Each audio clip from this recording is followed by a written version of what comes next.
નમસ્કાર ખેડૂત મિત્રો, ગુજરાતના તમામ ખેડૂતોનું હાર્દિક સ્વાગત છે એકમાત્ર સચોટ અને તાજા ખેડૂત સમાચાર આપતી ચેનલ જાગૃત ખેડૂત ઉપર. આવો તાજા સમાચાર તરફ નજર મારીએ તો ઇલેક્ટ્રિક 3 વ્હીલર પર સબસિડી ફરી એકવાર શરૂ કરવામાં આવી છે. ભારે ઉદ્યોગ મંત્રાલયે ફરીથી પીએમ ઈ ડ્રાઈવ યોજના હેઠળ ઇલેક્ટ્રિક 3 વ્હીલર પર સબસિડી આપવાનું શરૂ કરી દીધું છે. આ યોજનામાં ઇલેક્ટ્રિક 3 વ્હીલરની ખરીદી ઉપર ભારત સરકાર 50,000 રૂપિયાની સબસિડી આપે છે. નાણાકીય વર્ષ 2024-25 માટે સબસિડીનો લક્ષ્યાંક પૂરો થઈ ગયો હતો, જેથી નાણાકીય વર્ષ 25 માટે સબસિડી આપવાનું બંધ કરી દેવાયું હતું. જોકે MHIએ હવે યોજનાના બજેટ કરતાં વધારે રકમને મંજૂરી આપી દીધી હોવાથી ફરી એકવાર સબસિડી આપવાનું શરૂ થઈ ગયું છે. આગળના મહત્વના સમાચાર જોઈએ તો લોન ઉપર વ્યાજ દર ઘટાડવાની જરૂર છે, આવું નાણામંત્રી નિર્મલા સીતારમણે આપી છે સ્ટેટમેન્ટ. લોન ઉપર વ્યાજ દર ઘટાડવાની જરૂર છે તેવું નિવેદન નિર્મલા સીતારમણે આપ્યું છે. સીતારમણે સોમવારે SBI banking and economics conclave 2024માં વાત કહી હતી અને વધુમાં જણાવ્યું હતું કે ઉધાર ખર્ચ ખરેખર વધારે છે. એવા સમયે જ્યારે આપણે ઉદ્યોગોને પ્રોત્સાહન આપવા માંગીએ અને ક્ષમતા નિર્માણમાં પણ વધારો કરવા માંગીએ છીએ, ત્યારે અમારે વ્યાજ દરને પોસાય તેવા બનાવવા પડશે. પશુધન વીમા સહાય યોજનાનો લાભ લેવા માટે 13 ડિસેમ્બર સુધી અરજી કરી શકો છો. જે મિત્રો પશુપાલન ખાતાની સહકારી યોજનામાં પશુધન વીમા સહાય યોજનાનો લાભ લેવા માટે આ ખેડૂત પોર્ટલ ઉપર ઓનલાઈન અરજી કરવી ફરજિયાત છે. તો 12 ડિસેમ્બર સુધી તમે ઓનલાઈન અરજી કરી શકો છો. તેમાં ઓનલાઈન અરજી કરવા દાખલ કરીને તેની પ્રિન્ટ મેળવીને જરૂરી સાધનિક સાહિત્ય સાથે એટલે કે જરૂરી દસ્તાવેજના પુરાવા સાથે અરજીના પ્રથમ પાના ઉપર દર્શાવવામાં આવેલી નોડલ એજન્સી અથવા તો કચેરી ખાતે તમારે આ અરજીની હાર્ડ કોપી એટલે કે ઝેરોક્સ છે તે તમારે મોકલવાની છે. વધુ માહિતી માટે નજીકના પશુ દવાખાનાનો સંપર્ક કરવાનું નાયબ પશુપાલન નિયામક શ્રી જામનગરની યાદીમાં જણાવાયું છે. રાજ્ય સરકારે લીધો છે મહત્વનો નિર્ણય. જ્યાં મિત્રો બિન ખેતીની પરવાનગીને લઈને એક મહત્વનો નિર્ણય લીધો છે. બિન ખેતીને જંત્રીના 10% વસૂલી જમીનને નોન એગ્રીકલ્ચર કરી આપવામાં આવશે. જમીન પુનઃ હેતુફેર માટે આવે ત્યારે નોન એગ્રીકલ્ચર કરી આપવામાં આવશે. હાલ 30%ના દરે પ્રીમિયમ વસૂલવામાં આવે છે. બિન ખેતીની પરવાનગીની પ્રક્રિયા ત્વરિત અને પારદર્શી બનાવવા માટે અને રીડેવલપમેન્ટને વેગ આપવા માટે આ નિર્ણય લેવામાં આવ્યો છે અને મહેસૂલ વિભાગને દિશા નિર્દેશનો આપી દેવાયા છે. ખાતરને લઈને ખેડૂતોમાં રોષ. ધ્રોલમાં ખેડૂતોને DAP ખાતરની 3 થેલી સાથે એક નેનો DAPની 1 બોટલ ફરજિયાત ન હોય છતાં ફરજિયાત આપવાની સરકારની બેધારી નીતિના આક્ષેપ સાથે રોષ વ્યાપી ગયો છે. એક બાજુ વર્ષ નબળું ગયું છે અને ખેડૂતોને ફરજિયાત નેનો DAPની બોટલનો માર આવી રહ્યો છે, ખરીદવી પડે છે ફરજિયાત, ત્યારે ખેડૂતો મૂંઝવણમાં મુકાયા છે. તો ધ્રોલ તાલુકાના કોંગ્રેસ પ્રમુખે આ બાબતે ખુદ ખાતર લેવા જવા અને વિડીયો બનાવીને કૃષિમંત્રી અને સરકારને સવાલો ઊભા કર્યા છે. ધ્રોલ તાલુકામાં હાલમાં એક તો DAP ખાતરની અછતના ખાતરને કારણે 20 દિવસ ખાતરનો સ્ટોક મોડો આવ્યો છે. ઘણા બધા વિસ્તારમાં પિયત માટે પાણીની અછત છે, ત્યારે આ બાજુ ખાતર પણ નથી મળતું. તેથી ખેડૂતોને રવિ પાકના વાવેતર કરવામાં મોડું થયું છે. આથી ખેડૂતોની હાલત બગડે તેમ છે અને એક બાજુ કૃષિમંત્રી વિધાનસભામાં જાહેરાત કરે છે કે DAP સાથે નેનો DAP લેવું ફરજિયાત નથી અને આ બાજુ ધ્રોલમાં ખેડૂતોને જો DAP લેવું હોય તો સાથે નેનો DAPની બોટલ ફરજિયાત ખરીદવી પડે છે. ખાતરને લઈને ટોલ ફ્રી નંબર જાહેર. જે મિત્રો રાજ્ય સરકારે ખેડૂતોને મોટી રાહત આપતા રાજ્યમાં ખાતરની ઉપલબ્ધતા અંગે હેલ્પલાઇન નંબર જાહેર કરાયો છે. સરકારના દાવા પ્રમાણે રાસાયણિક ખાતર DAP અને NPKનો પૂરતો જથ્થો સહકારી મંડળી અને ગુજકા માસોલ ડેપોમાં તબક્કાવાર ઉપલબ્ધ થઈ રહ્યો છે. જિલ્લાઓમાં રાસાયણિક ખાતર DAP NPKની ઉપલબ્ધતા પૂરતા પ્રમાણમાં છે. સહકારી મંડળી અને ગુજકો માસોલ ડેપોમાં તબક્કાવાર જથ્થો ઉપલબ્ધ થઈ રહ્યો છે. તો આ અંગે જો કોઈ પણ ખેડૂત મિત્રોને કાંઈ પણ પ્રશ્ન હોય તો તમે 1800-180-1551, જે મિત્રો હું ફરી એકવાર નંબર બોલી રહ્યો છું તો નોંધ કરી લેજો. 1800-180-1551 આ નંબર ઉપર તમારે ખાતરને લગતો કોઈ પણ પ્રશ્ન હોય તો તમે ફોન કરીને સમાધાન મેળવી શકો છો. સરકારી કર્મચારી માટે સારા સમાચાર આવ્યા છે. તો રાજ્યના સરકારી કર્મચારી માટે સારા સમાચાર છે.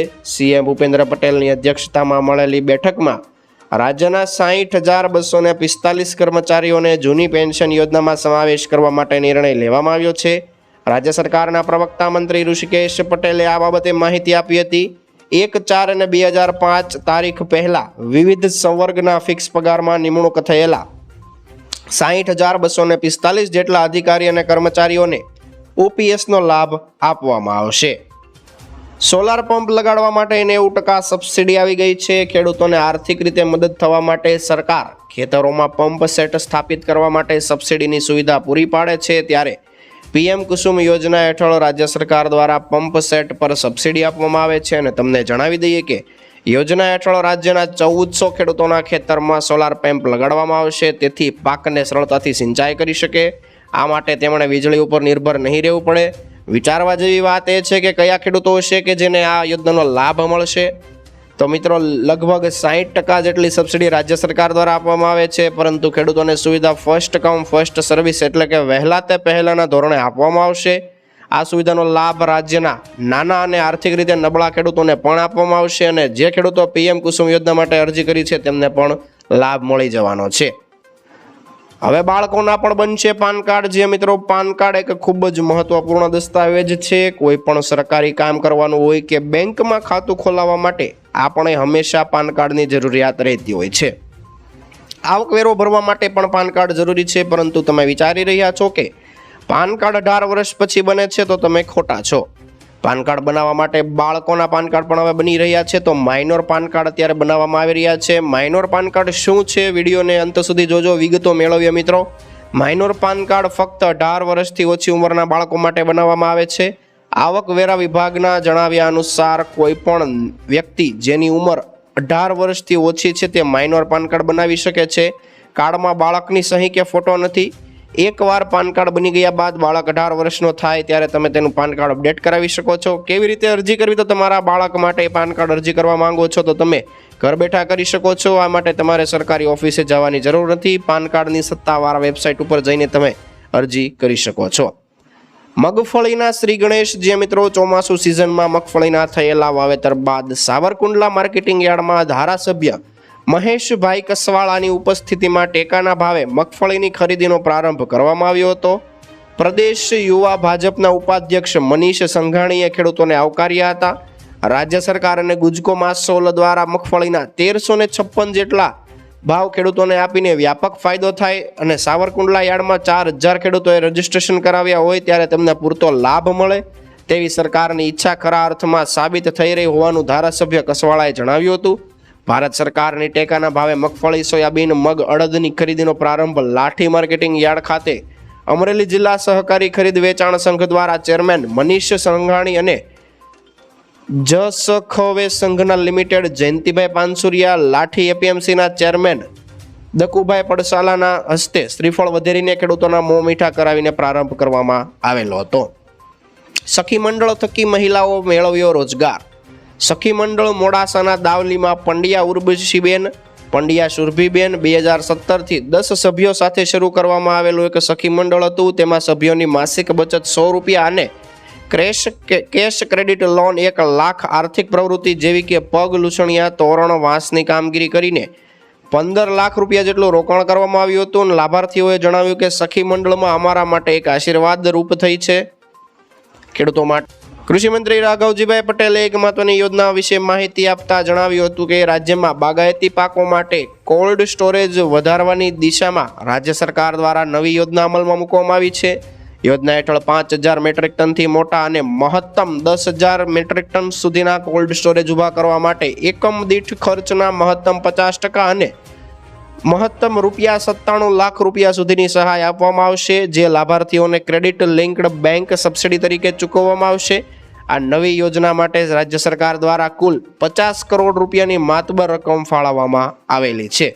ખેડૂતોની નોંધણીની તારીખ લંબાવવામાં આવી છે. જ્યાં મિત્રો, ભારત સરકાર દ્વારા ડિજિટલ પબ્લિક ઇન્ફ્રાસ્ટ્રક્ચર ફોર એગ્રીકલ્ચરના ભાગરૂપે એગ્રીસ્ટેક પ્રોજેક્ટ અમલમાં મૂકવામાં આવેલો છે. એગ્રીસ્ટેક પ્રોજેક્ટ હેઠળ રાજ્યના તમામ ખેડૂતો આધાર લિંક રજીસ્ટ્રેશન માટે ફાર્મર રજિસ્ટ્રી અમલીકરણ કરે છે.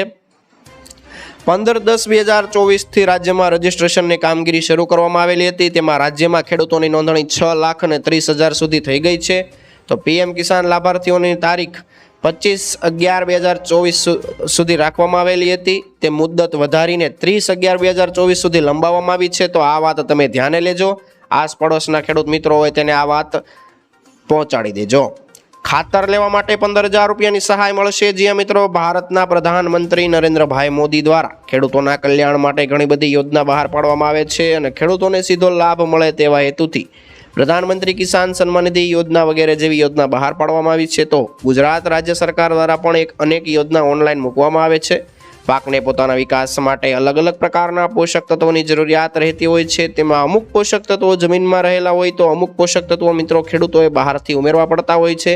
જેવા કે નાઇટ્રોજન, સલ્ફર, ફોસ્ફરસ, યુરિયા અને પોટેશિયમ વગેરે ખેડૂતોએ બહારથી લાવીને ઉમેરવા પડતા હોય છે. ખેડૂતોને રાહત દરે દરેક પ્રકારના ખાતર મળી રહે તે માટે બાગાયતી વિભાગ દ્વારા ખાતર સહાય યોજના બહાર પાડવામાં આવી છે. કૃષિ ખેડૂત કલ્યાણ અને સહકાર વિભાગ દ્વારા યોજનાનો લાભ આપવામાં આવી રહ્યો છે. ખાતર સહાય યોજનાનો લાભ લેવા માટે ઓનલાઈન એપ્લિકેશન તમારે આઈ ખેડૂત પોર્ટલ પર કરવાની છે. લાભાર્થી ખેડૂતો યોજનાનો લાભ મેળવવા બાગાયત વિભાગ દ્વારા જે પાત્રતા નક્કી કરેલી છે તે પાત્રતામાં આવતા હશે તો તમને સીધી જ બેંક ખાતામાં સહાય આપવામાં આવશે. ભણવા માટે સરકાર આપશે 10 લાખ રૂપિયા. ઉચ્ચ શિક્ષણ માટે 10 લાખ રૂપિયા સુધીની લોન રૂપે નાણાકીય સહાય આપવાની જાહેરાત બાદ બજેટમાં હવે કરવામાં આવી છે જાહેરાત. ઉલ્લેખનીય છે કે જે લોકોને સરકારી યોજનાઓ હેઠળ કોઈ પણ પ્રકારનો લાભ નથી મળી રહ્યો તેઓ દેશભરની સંસ્થાઓમાં પ્રવેશ માટે લોન મેળવી શકે છે. સરકાર લોનની રકમના 3% સુધીના આપવાની છે. આ માટેના ઈ વાઉચર રજૂ કરવામાં આવશે જે દર વર્ષે 1 લાખ વિદ્યાર્થીઓને સહાય આપવાની છે. ગુટકા તમાકુ પર પ્રતિબંધ. જ્યાં મિત્રો ગુજરાતમાં ગુટકા અને તમાકુ કે નિકોટિન યુક્ત પાન મસાલાના વેચાણ, સંગ્રહ અને વિતરણ ઉપર પ્રતિબંધ છે. રાજ્યના નાગરિકોનું સ્વાસ્થ્ય વધુ સારું બને તે માટે પ્રતિબંધ 17 સપ્ટેમ્બર 2024 થી લઈને વધુ 1 વર્ષ સુધી લંબાવવાનો નિર્ણય રાજ્ય સરકાર દ્વારા લેવામાં આવ્યો છે. વેચાણ અને સંગ્રહ કરનારાઓ સામે કડક સજાની જોગવાઈ હોવા છતાં એવું લાગી રહ્યું છે કે કોઈને તેનો ડર નથી અને લોકો ખુલ્લેઆમ વેચી રહ્યા છે. વિદ્યાર્થીઓને સાયકલ. મુખ્યમંત્રીનો નિર્ણય. જ્યાં મિત્રો ગુજરાત સરકારે રાજ્યની સરકારી શાળામાં અભ્યાસ કરતા વિદ્યાર્થીઓ માટે ફ્રી સાયકલ યોજના 2024ની જાહેરાત કરી છે. યોજનાનો મુખ્ય હેતુ એ જ છે કે વિદ્યાર્થીઓને શાળાએ જવા આવવા માટે સરળતાથી આ સુવિધા મળી રહે. યોજનાનો લાભ ગુજરાતની સરકારી શાળાઓમાં ધોરણ 9 થી 12માં અભ્યાસ કરતા વિદ્યાર્થીને મળશે. યોજના અંતર્ગત વિદ્યાર્થીઓને સારી ગુણવત્તાવાળી મજબૂત અને ટકાઉ સાયકલ આપવામાં આવશે. આગળના સૌથી મોટા સમાચાર જોઈએ તો ડ્રોન ખરીદવા માટે 8 લાખ રૂપિયાની સહાય મળશે. જ્યાં મિત્રો દેશની મહિલાઓ સશક્ત અને આત્મનિર્ભર બને તે માટે સરકાર દ્વારા ઘણા બધા પ્રયાસ કરવામાં આવી રહ્યા છે. તેમાં હવે ભારત સરકારે ડ્રોન દીદી યોજના હેઠળ મહિલાઓને આત્મનિર્ભર બનાવવા માટે એક પહેલ શરૂ કરી છે. તમને જણાવી દઈએ કે સરકારે સેલ્ફ હેલ્પ ગ્રુપ સાથે જોડાયેલી લગભગ 3000 મહિલાઓને ડ્રોન આપવાનો નિર્ણય લીધો છે. સાથે મહિલાઓને ડ્રોન ટ્રેનિંગ અને 10 લાખ રૂપિયા સુધીની સબસિડી પણ આપવામાં આવશે. મીડિયા રિપોર્ટ્સ અનુસાર ભારત સરકારની યોજનાનો લાભ ઉત્તર પ્રદેશ, મહારાષ્ટ્ર, કર્ણાટક રાજ્યોની આર્થિક રીતે નબળા વર્ગની ખેડૂત મહિલાઓને મળશે. મિત્રો, ખેડૂતોને 297 કરોડ ન ચૂકવ્યા. પ્રધાનમંત્રી પાક વીમા યોજના હેઠળ પાક વીમા કંપનીઓ ગુજરાતના 1,96,777 ખેડૂતોના દાવાની 297.43 કરોડ જેટલી રકમ ચૂકવવાની બાકી હોવાનો ઘટસ્ફોટ વિધાનસભામાં આપવામાં આવેલી માહિતીમાં થયો છે. પાક વીમો સદંતર બંધ કરી દેવાયો છે. તે ગુજરાતના ખેડૂતોને મોટો ઝટકો મળ્યો છે. કોંગ્રેસના અગ્રણી નેતા અર્જુન મોઢવાડિયા દ્વારા પૂછવામાં આવેલા સવાલના જવાબમાં કૃષિ વિભાગ દ્વારા લેખિતમાં માહિતી આપવામાં આવી હતી. આ અંગે અર્જુન મોઢવાડિયાએ નિવેદનમાં કહ્યું હતું કે જંગી રકમ ખેડૂત ભાઈઓને ચૂકવાઈ નથી અને છતાં રકમ ખેડૂતોને મળે તે માટે રાજ્યની ભાજપ સરકાર દ્વારા કોઈ પણ પ્રકારના પ્રયત્ન કરવામાં નથી આવી રહ્યા. પ્રધાનમંત્રી પાક વીમા યોજનાની 2015માં મોટી જાહેરાત કરવામાં આવી હતી અને દાવો પણ કરવામાં આવ્યો હતો કે યોજના ખેડૂતો માટે નથી પરંતુ વીમા કંપનીને લાભાર્થી બનાવવામાં આવી છે. 4-5 વર્ષ પછી ઓચિંતી શા માટે બંધ કરી દેવાય છે? એ બાબતે ખેડૂત મિત્રોનું શું કહેવું છે કમેન્ટ કરીને જરૂરથી જણાવી દેજો. મહિલા સન્માન પ્રમાણપત્ર યોજના આવી ગઈ છે. જે મિત્રો મહિલાઓ માટે ખૂબ સારા સમાચાર છે. તો મહિલા સન્માન બચત પ્રમાણપત્ર મહિલા માટેની વિશેષ યોજના છે જે આવતા વર્ષે બંધ થઈ શકે છે. મહિલાઓ માર્ચ 2025 સુધી આ યોજનામાં રોકાણ કરી શકે છે. મહિલાઓ પાસે રોકાણ કરવા માટે હજુ 4 થી 6 મહિના બાકી છે. સૂત્રના જણાવ્યા અનુસાર આ સ્કીમમાં અત્યાર સુધીમાં 30,000 કરોડ રૂપિયાનું રોકાણ કરવામાં આવ્યું છે. મહિલા સન્માન બચત પ્રમાણપત્ર યોજનાની અંદર વાર્ષિક 7.5% વ્યાજ મળે છે. વ્યાજની ગણતરી 3 મહિનાના ધોરણે કરવામાં આવે છે. ઉદાહરણ તરીકે જો કોઈ મહિલા 2 લાખ રૂપિયાનું રોકાણ કરે તો તેને 2 વર્ષ પછી કુલ 32,044 રૂપિયાનું વધુ વળતર મળશે, એટલે કે કુલ વળતર એને 2,32,044 રૂપિયાનું મળશે. યોજનાની સૌથી મોટી વિશેષતા એ છે કે તે નિશ્ચિંત વળતર આપે છે અને શેર બજારની જેમ કોઈ જોખમનો સામનો નથી કરવો પડતો. દીકરાના નામે પણ કોઈ પણ મહિલા ખાતું ખોલાવી શકે છે. Bank of Baroda, Canara bank, bank of India, Punjab national bank અને યુનિયન બેંક ઓફ ઇન્ડિયા સહિત કોઈ પણ પોસ્ટ ઓફિસ અથવા પસંદગીની બેંકમાં તમે ખાતું ખોલાવી શકો છો. ખાતાની શરત અને લાભ શું છે મિત્રો? તો ન્યૂનતમ રોકાણ 1,000 રૂપિયા છે, રોકાણની મહત્તમ રકમ 2 લાખ રૂપિયા છે, તેનો સમયગાળો 2 વર્ષનો છે.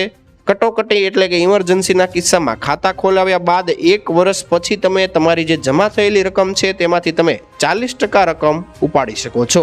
તો આ હતા આજના મુખ્ય સમાચાર. નવા સમાચાર સાથે ફરી એક વાર મળીશું. ત્યાં સુધી જોતા રહો આપણી YouTube ચેનલને. જય કૃષિ વિજ્ઞાન.